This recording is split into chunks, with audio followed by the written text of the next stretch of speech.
నిప్పు కొండల నడుమ నిండుగా విరిసిన అందాల సింగిడివే ఓ పిల్ల చూడ సక్కని గుమ్మవే కనుసైగా చేస్తావు నా ఇంట వస్తావు మా ఊళ్ళు చూస్తారు రా ఓ పిల్లగా నన్నిడిసి వెళ్ళిపోరా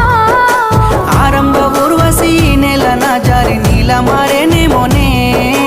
ఏ జన్మలా చేసిన పుణ్యమో నువ్వు మలసి ఉండలేనులే నిండు పున్నమి వేళ ముద్దుంగా నవ్వేటి అందాల జాబిల్లివే ఓ పిల్ల సొగసైన సిరిమల్లెవే